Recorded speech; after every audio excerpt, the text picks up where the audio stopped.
I'm going to start over. Thank you.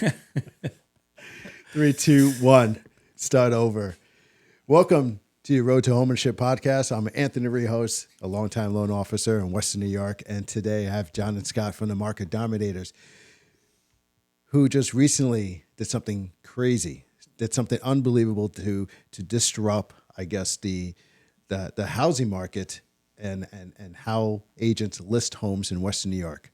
They listed their home for $1. Unbelievable. Yep. So welcome, guys, for coming in. Thanks for having us. Yeah, thanks for having us. Thank you. So you're definitely changing the landscape on how real estate is done.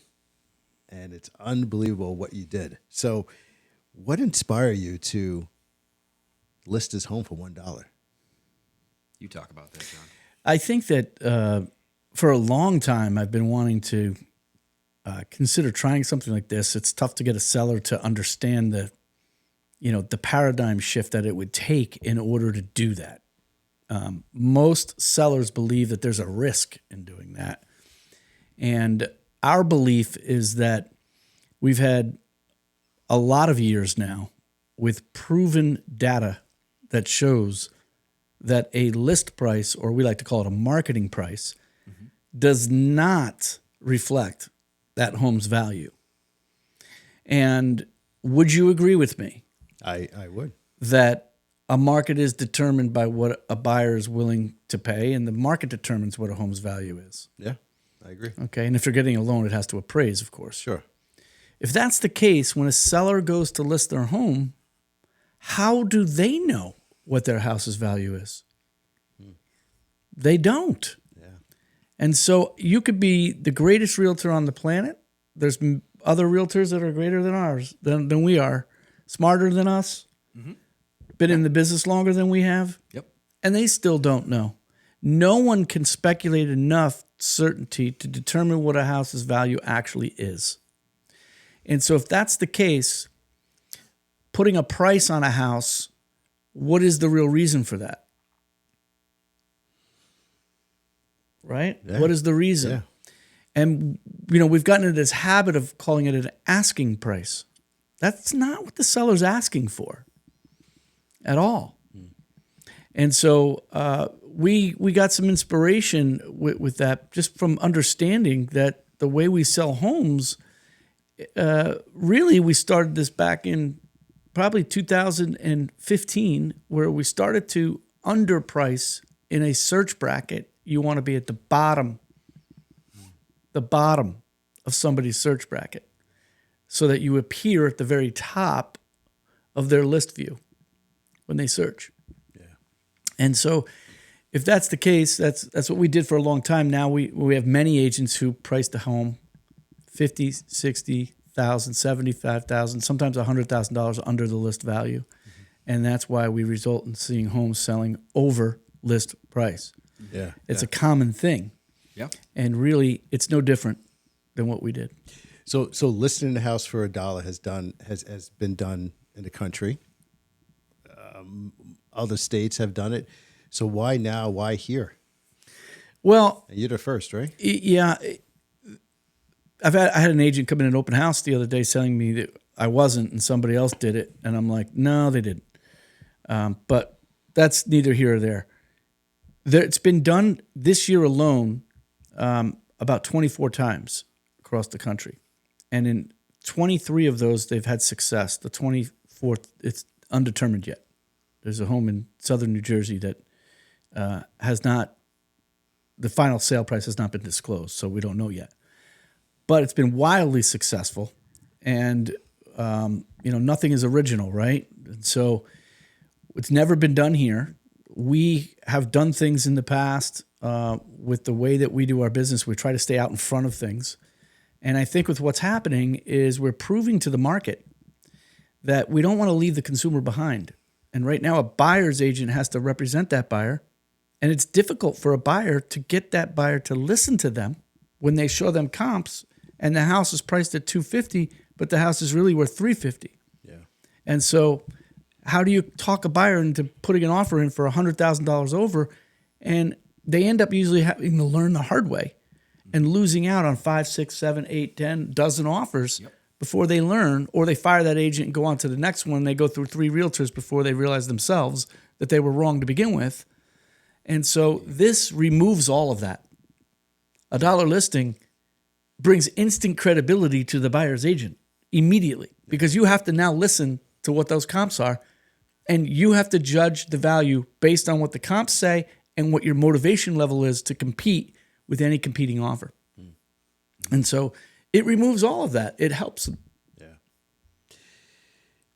I seen on a lot of social media a lot of pushback from agents, Yep. just people in general. Yeah. What's going on with that? It really, I mean, there's been a lot of positive feedback for Yeah, sure. Like, sure. no doubt, great positive feedback. But there's been a lot of negative feedback, just in the sense that I think across any industry, anytime somebody does something that's even just slightly different, bucks the trend. You know, people think, oh, is this going to be the new norm, or is this going to happen again and again? Is it going to mess up the market? It just bothers people. The average consumer thinks that, you know, we're being gimmicky, that we probably, I mean, the amount of comments I've said that, oh, there's probably a ton of back taxes that you're inheriting when you are going to buy that property. Yeah. There's probably some weird issue with it that's going to require a ton of money to fix. And we're like, I joked with my wife, like, I would literally move into this house, honey. I think this is a beautiful house. And you can't respond to every comment and say, no, actually, this is a beautiful home with no back taxes. And anybody would be really proud to live there. But there's so many people that just speculate. They say things. I mean, I think sometimes, though, that the noise always appears to be louder than it actually is in number. sure. And so when you evaluate where those comments come from, ask yourself 2 questions. 1, does that person have a real estate license? And 2, if they do, how many homes have they sold in the last year? Yeah. And the answer would really put things into context. Yeah. You're really, I guess, making it come to light, market price versus list price. And Yeah. you're really forcing a lot of different agents to think about that. Well, quick correction. Yeah. Market price, like what it sells for, sale price Sales price. versus a marketing price. Correct. Yeah. Yeah, correct. So it's almost like you're forcing people to kind of look at things a little bit differently. And having this dotted listing is kind of pushing that and making agents think about things differently. Yeah. Right. But one thing I've mentioned on a lot of calls that I've had with people is, if I listed this for $1 million, does that mean it's worth $1 million? Because that's what I'm asking. And everybody goes, no, like immediately. Well, no. I go, okay, great.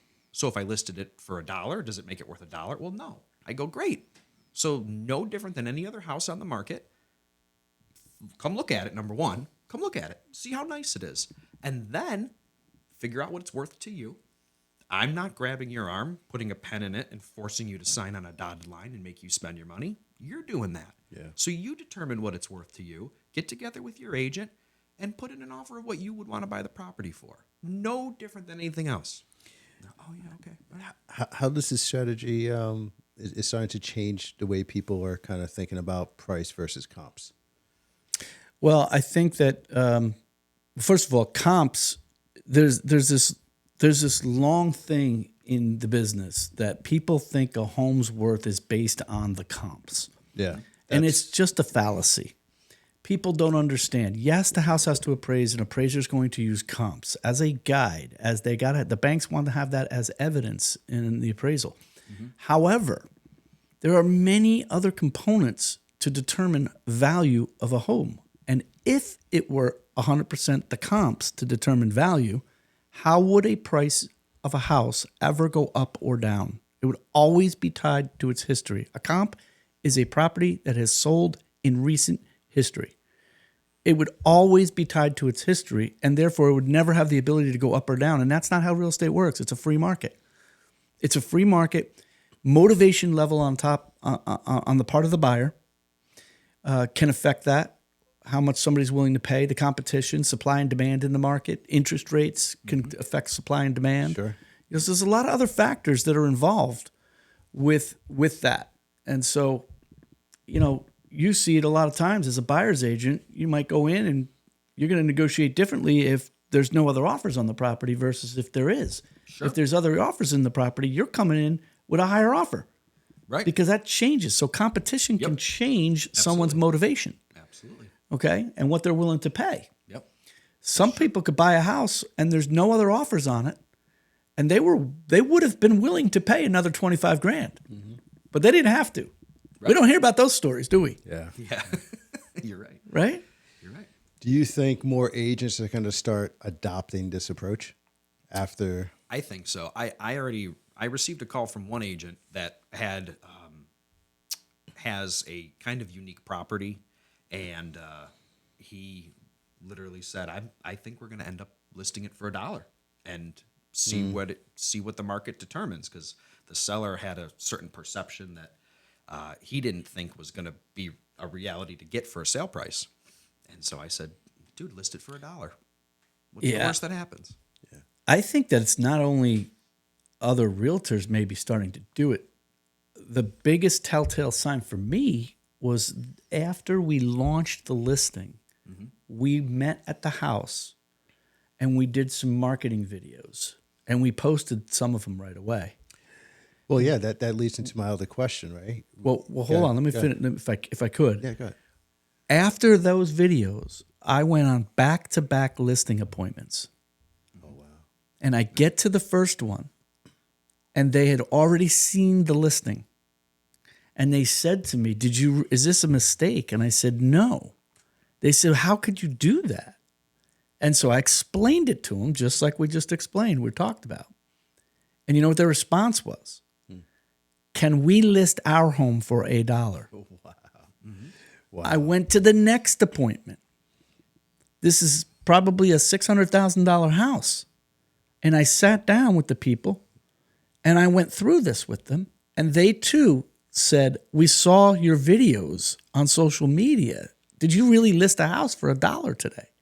I said, yes. I pulled it up and I showed it to them. Yeah. They're like, that's insane. How can you do that? And I explained it to them. Yeah. And they said, well, we'll list our house for $1. So the consumer, once they understand this, they are no longer going to be left behind.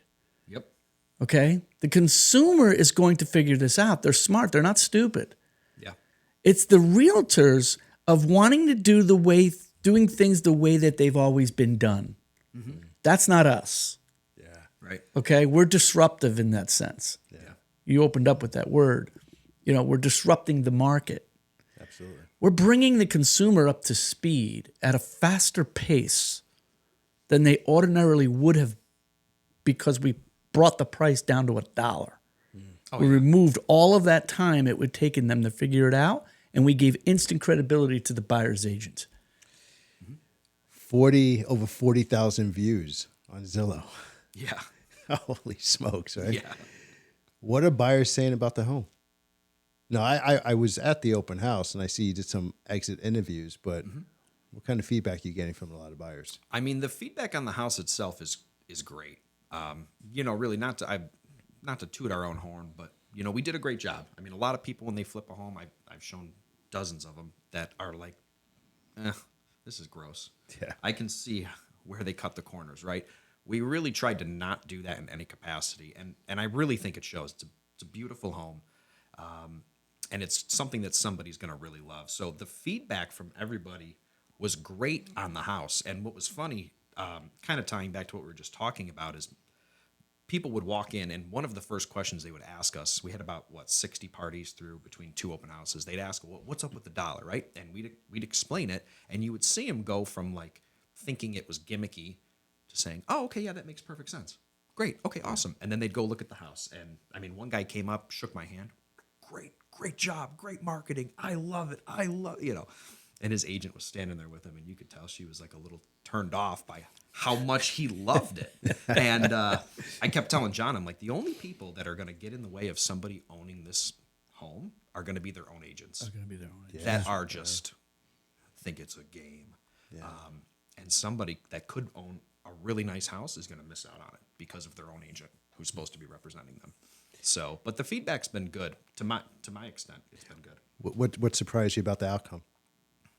The amount of people that inquired, like inquired directly to us that don't have an agent. Tell them about that.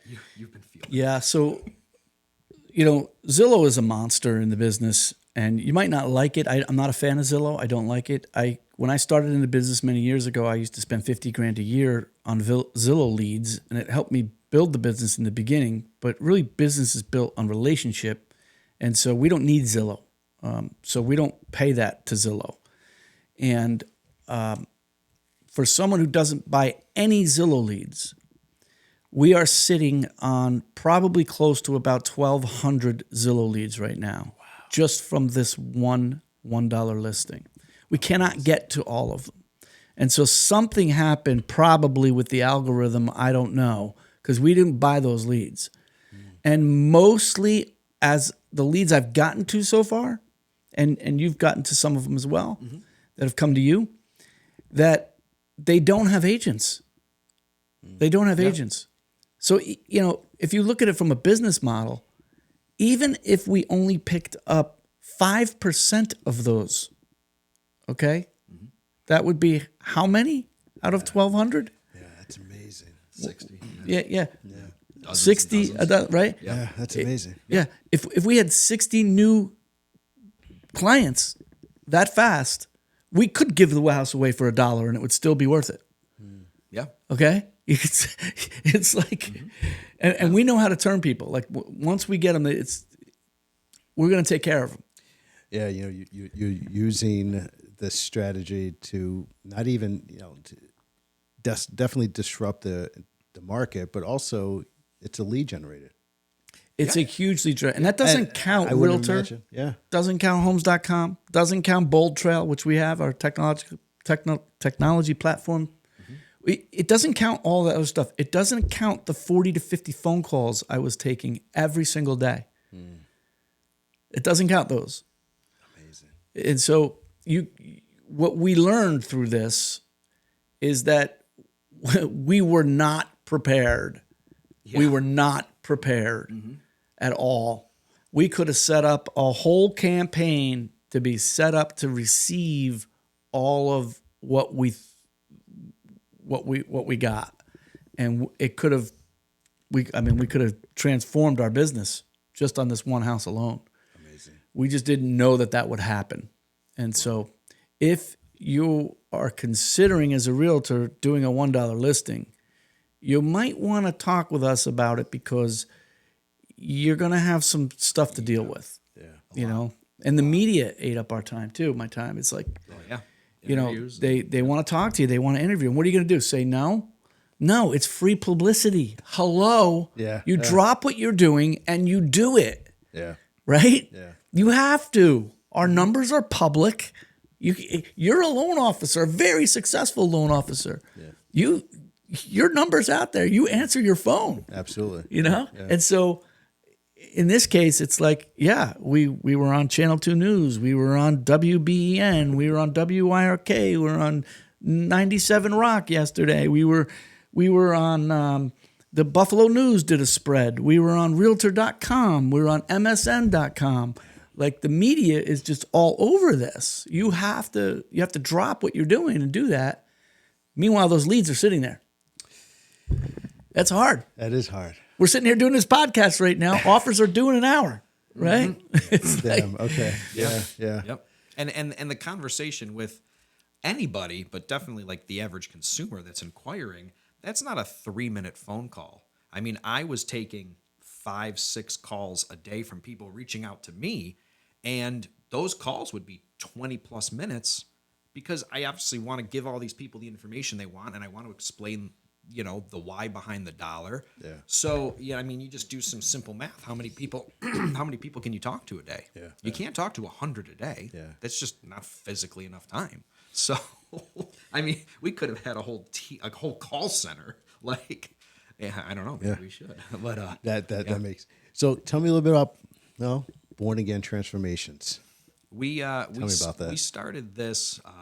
The opportunity for us to purchase this house came up, which just like any real estate transaction that we help somebody with, buy or sell, there's a event that happens in life that causes somebody to sell. There's an event that causes them to buy, and the opportunity for us just to purchase this home to help this homeowner out came up, and we talked about it and said, okay, let's do it. And the Market Dominators is one thing. It's John's brainchild. John's the market dominator, right? Yeah. And we're a team, but we've been transformed by Jesus Christ. We love the Lord, and we said, let's apply that to houses. What if we can transform houses and give them new life? Yeah. Let's apply that same principle. Let's do it with excellence. Let's do it with love. Let's help somebody out of a bad situation. Yeah. Makes sense. That's kind of the thought behind it. We really want to transform the community too, and add some quality back to the community. Yeah. As well. Mm-hmm. And so Scott actually came up with the name, and so we did Born Again Transformations LLC. We opened up a business and went to it, and we're looking to buy more. We're looking to buy more. Yep, we're looking to continue that business, and we want to give back as well. So part of the proceeds will, we already know that part of the proceeds are going to go to the Metro Roberts Home Committee, and Home is an acronym, HOME, and that committee is very, very focused. Tammy Roberts, Jim Roberts' wife, is really quite an incredible woman, and she tirelessly runs that committee and gives away a lot of not only money but food, essential needs, and she finds organizations throughout Buffalo that need it. Mm-hmm. And constantly 12 months a year is doing fundraising for these endeavors to help give back to the community. And I don't want that to be lost on what we do in our approach, and doing it with excellence. When you do something with excellence, you make someone comfortable, and when they're comfortable, they're open, and openness is really what we're after, to help people. Yeah, that's great. No. Mm-hmm.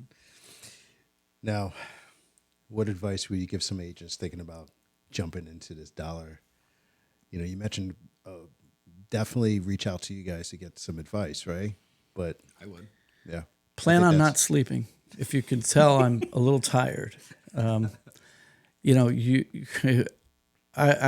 been going from 5-6 o'clock in the morning until midnight, 1 a.m. now for, I don't know, close to 10 days now. Going maybe 9 or 10 days. It was a lot of us, at the end, getting the house ready, the final details, getting it to open up, and launching this big open house that we did, red ribbon cutting ceremony type thing.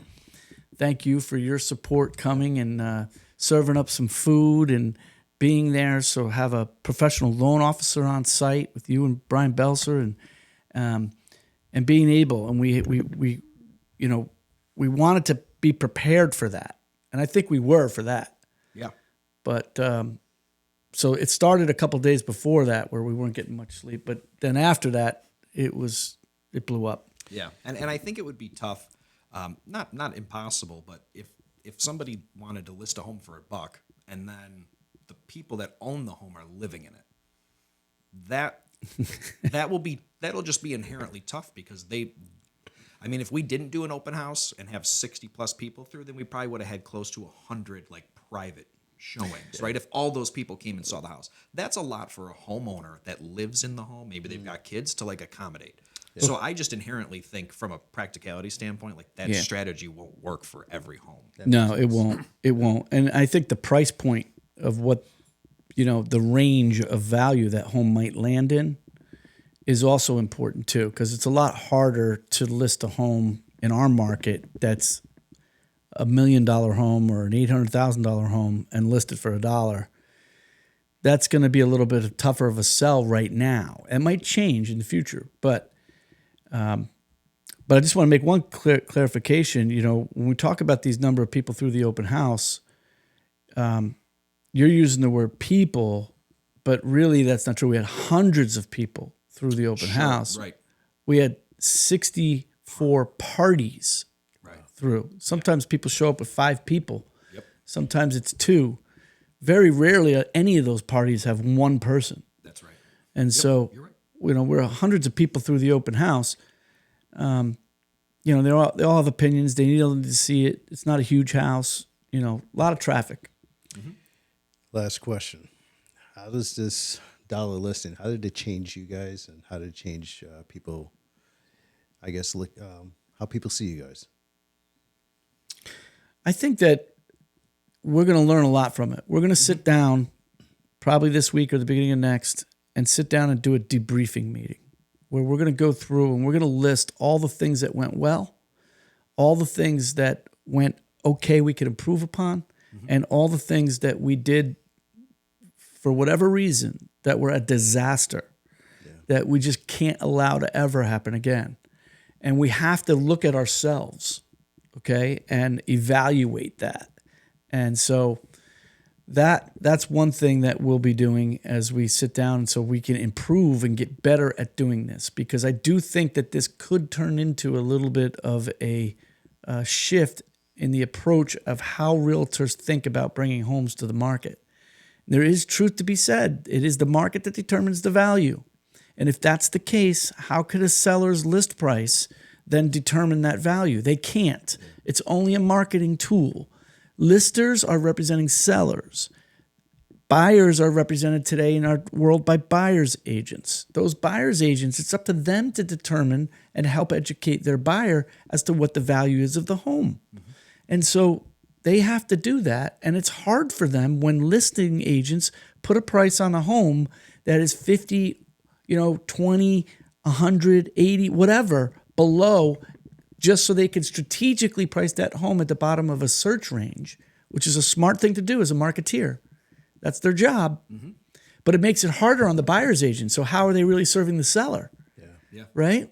So if they're really serving the seller, maybe if everybody took the paradigm shift to list a home at $1, then everybody would understand there's real value in the buyer's agent. We would focus more on the comps, and then we could judge motivation level as to what a buyer wants to put in an offer for. Yep. Okay? Yep. And so it's just a lot cleaner, even though it seems very confusing right now. Sure. But that'll take time. Mm-hmm. That'll take time. Yeah. I think it'll help with just personally, like future clients, right? I mean, we've talked before about how sometimes it takes 2, 3, 4, 5 times for somebody to really understand like what's involved in putting in a good offer and winning, right? Yeah. And well, for some agents, it's a dozen or 2. Well, for sure. I mean, gosh, I've heard those stories. Oh, I put in 20 offers and didn't win. I'm like, oh, that stinks. Yeah. So I'm hoping that our own clients in the future, but also all the other people that saw this, the 40, 50, 60,000 people that saw it, I hope that they will learn from it and have an easier time. And now they can go out there, find a home they love, and immediately know that the price that it's listed for is irrelevant. Yeah. And they need to determine what, number one, the market value is, and number 2, what it's really worth to them, and get out of that mindset that I'm overpaying because I'm offering more than the list price. And hopefully it'll actually help it. I hope a lot of buyers like have an easier time in the market, at least knowing what they've got to do to win versus having to learn it the hard way. Yeah. I hope. You guys have to get out of here. Right? You guys have to. We got to go look at some offers. You guys gotta get the offers and look at the offers. Well, thank you for coming on the podcast here. Thank you. Just you can let everyone know how to get a hold of you. It was the best way to get a hold of you guys. Mm-hmm. Call us. We're very public. You know, our numbers are right on Google. Just Google our names. The numbers will pop up. Email, all that stuff will pop up on Google. But we're really, really grateful for mainstream funding and you, Anthony, for doing this podcast and really getting to the root of helping to educate the consumer and the market out there, giving a platform for realtors to share and showcase what they're doing out there to help in the community. And, hats off to you for that, my good man. Appreciate it. Thank you very much, guys. I really appreciate that. Thanks, Great Anthony. words. Thanks for coming on. All right. Thanks for having us. Let's go look at 1,000 offers. All right.